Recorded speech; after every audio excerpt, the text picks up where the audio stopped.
Welcome to our study channel MSIPS study channel में आप सबों का स्वागत है। पॉलिटिकल साइंस का जो हम लोगों ने पहले वाले वीडियो में देखा था महत्वपूर्ण क्वेश्चंस, जिसमें पार्ट 1 वीडियो बन चुकी है। महत्वपूर्ण क्वेश्चंस का पार्ट 2 बन चुका है। पहला क्वेश्चंस का ये हमारा वीडियो है। पार्ट 3 जो दूसरा क्वेश्चन है उसको महत्वपूर्ण, उसको फुली स्टडी करेंगे और काफ़ी तेज़ी में करेंगे। जिनको वीडियो फास्ट लग रहा है वीडियो को स्लो मोशन में करके देखेंगे ताकि अच्छे से समझ में आएगा, क्योंकि MSIPS स्टडी चैनल आप सबों का समय बचाने का प्रयत्न करते रहता है। चलिए हम समय को न गंवाते हुए आगे बढ़ते हैं। चलिए फ्रेंड्स, ये रहा आपके स्क्रीन पे क्वेश्चन। भारतीय प्रजातंत्र के विकास, स्थानीय स्वशासन के महत्व पर निबंध लिखे। इस प्रकार भी क्वेश्चन आपका आ सकता है। या स्थानीय स्वायत्त शासन की उपयोगिता का वर्णन कीजिए। इस प्रकार भी क्वेश्चन आपका आ सकता है। या स्वायत्त संस्थाएं प्रजातंत्र की रीढ़ है, व्याख्या कीजिए। इस प्रकार भी आपका क्वेश्चन आ सकता है। चलिए हम लोग अब आगे बढ़ते हैं, इसका संपूर्ण विवेचना करते हैं अच्छे तरीके से। आधुनिक राज्य में स्थानीय स्वशासन का अत्यंत महत्व है। स्थानीय स्वशासन तो प्रजातंत्र की लाइफ है, जान है। इसके अभाव में अच्छे प्रशासन की कल्पना करना भूल है। इस संबंध में विद्वानों का कथन अलग अलग है। लॉर्ड ब्राइस के शब्दों में स्थानीय स्वायत्त शासन की प्रजातंत्र की सबसे अच्छी पाठशाला है और प्रजातंत्र की सबसे बड़ी प्रत्याभूति जो है, the best school of democracy and the best guarantee for it success is the practice of local self government. लॉक्सी के शब्दों के अनुसार ऐसे शासन जो अस्थायी नहीं है, सुस्त होता है और उसमें शासन की सफलता के लिए आवश्यक स्थितियों अनुभवों को विचार का भाव सा रहता है। An administration which is not a local unresponsive to local opinion, it is thus bound in the nature of things to meet sets and expressions of thought and the sentiment, the perception of which is in real degree urgent to the success of administrations. चलिए हम लोग आगे बढ़ते हैं। Lord rayon के कथानुसार इस प्रयोग को रखने और समर्थन करने का मुख्य उद्देश्य जो है, सिर्फ प्रशासन में सुधार लाना ही नहीं बल्कि जनता के व्यवहारिक राजनीति की शिक्षा देना भी है। टाकविले के मतानुसार नागरिकों की स्थानीय संस्थानों में स्वतंत्र राष्ट्रों की शक्ति निहित है। जिस तरह से विज्ञान के लिए प्राथमिक शिक्षा आवश्यक है, ठीक उसी प्रकार उसी भांति स्वाधीनता के लिए नागरिकों की सभाएं आवश्यक है। एक राष्ट्र स्वतंत्र सरकार का राज संगठन होता है, कर सकता है, लेकिन स्थानीय स्वायत्त शासन की भावना के बिना उसमें नागरिक स्वतंत्रता की भावना पैदा नहीं हो सकती। दो local assembly the citizens constitute the strength of free nations. Town meeting are laboratory what primary schools are the to science they brings in with in the people reach they teach man how to use and how to enjoy it and human may replace of a system self-government, free government, but without the spirits of municipal institution it cannot have the spirit laboratory। चलिए हम लोग आगे बढ़ते हैं। इस संबंध में प्रसिद्ध विद्वान H.G. वेल्स का यह कथन है कि जनतंत्र स्थानीय संस्थाओं से अधिक दूर रहकर जीवित नहीं रह सकता। Democracy can not survive from the village pump. अंत में लॉस्की महोदय का यह विचार है कि स्थानीय संस्थाएं सरकार के दूसरे अंगों से बढ़कर जनता को लोकतंत्र की शिक्षा देती है।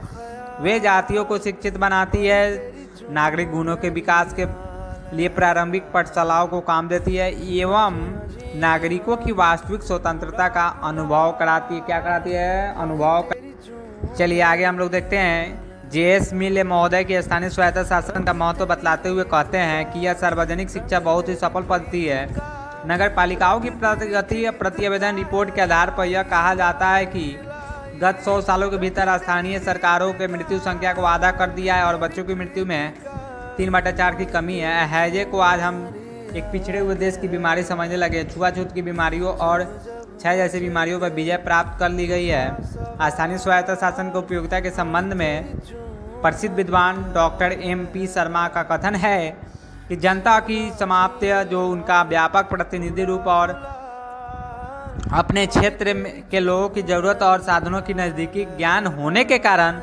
स्थानीय स्वायत्त शासन की प्रणाली में समाज सुधार के कामों के लिए राज्य ने एक प्रभावनात्मक साधन का पा लिया है। स्थानीय स्वशासन का महत्व जो है, पंचवर्षीय योजना 5 ईयर प्लान में भी स्थानीय स्वायत्त शासन के महत्व को मान लिया गया है। इस संबंध में यह विचार है कि विकास की दिशा में स्थानीय स्वायत्त शासन की संस्थाएं महत्वपूर्ण कार्य करती है।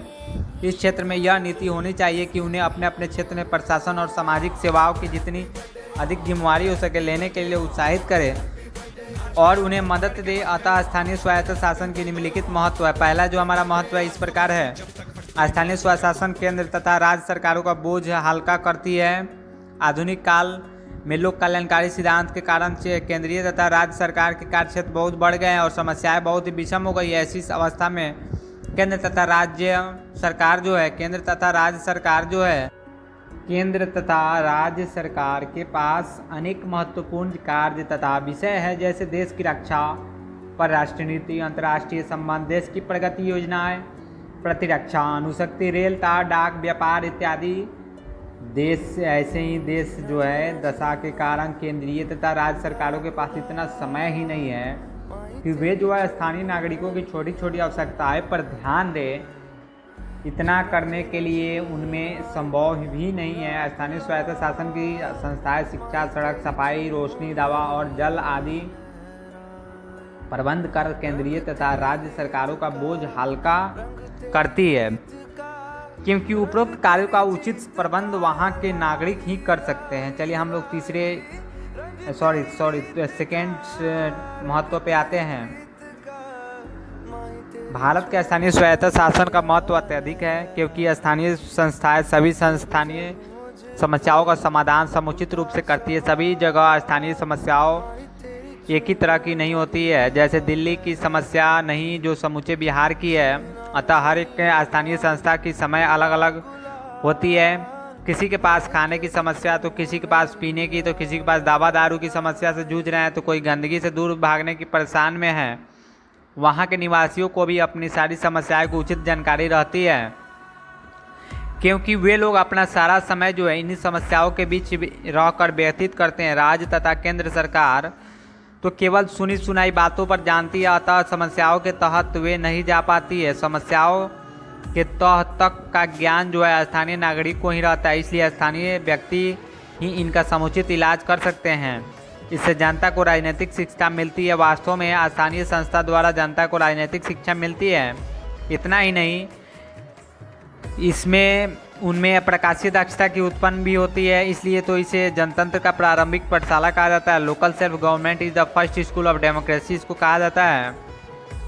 बिना राजनीतिक चेतना के प्रजातंत्र की सफलता की आशा रखना व्यर्थ है, और स्थानीय स्वशासन के ही जनता को प्रशासन में भाग लेने का मौका मिलता है। वे सभी तरह के भी निर्वाचनों में भाग लेते हैं और निर्वाचित तो हो करके नगर भर में शासन की बागडोर अपने हाथों में ले लेते हैं। इसके बाद वे नगर विकास योजना के तहत बनाते हैं।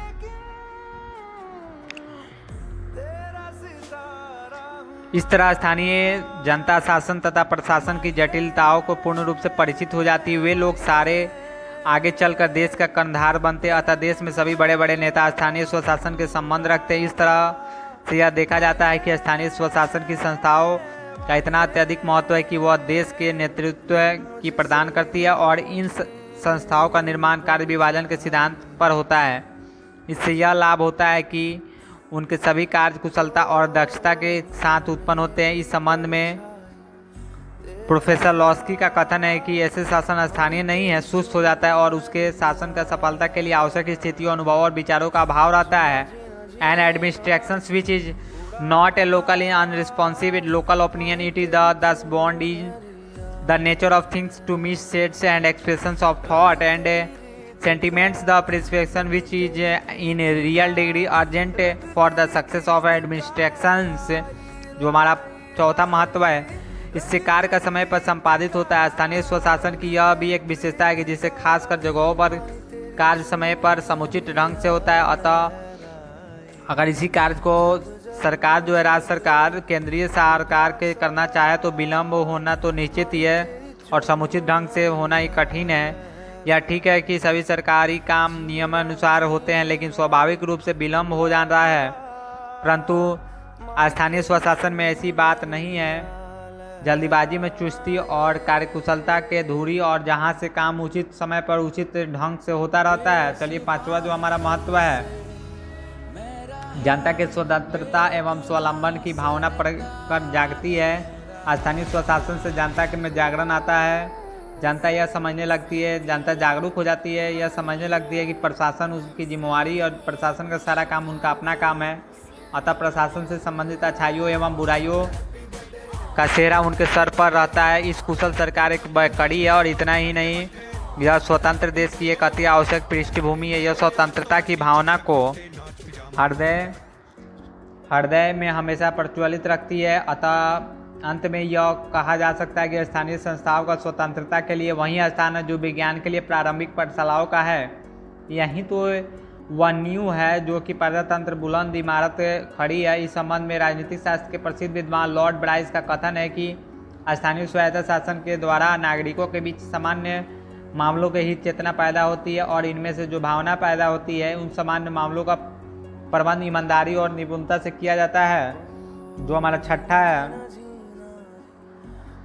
इससे खर्च से बचत होती है। आर्थिक दृष्टिकोण से स्थानीय स्वशासन से अत्यधिक महत्व इसमें केंद्र और राज्य सरकार का खर्च जो है कम होता है। इसे केंद्रीय सरकार या राज्य सरकार के स्थानीय स्वशासन के कार्य को करती है तो उनसे अधिक खर्च होने वाली स्वाभाविक है कि क्योंकि उनको इन सभी कार्य को सुंदर ढंग से संपादित करने के लिए कई ऑफिस खोले होंगे, कर्मचारियों को बहाल करना होगा, आनुषंगिक खर्च भी करना पड़ेगा। लेकिन स्थानीय स्वशासन इन सभी झंझटों से सरकार को बचा लेती है, जिससे सरकार का खर्च कम हो जाता है और स्थानीय व्यक्ति इनमें सभी प्रकार की तत्परता को और कुशलता को संपन्न करते हैं। सातवां जो हमारा महत्व है, जिसे नागरिकता की शिक्षा भी मिलती है। स्थानीय संस्थाएं नागरिकता के लिए एक बहुत बड़ी केंद्र है।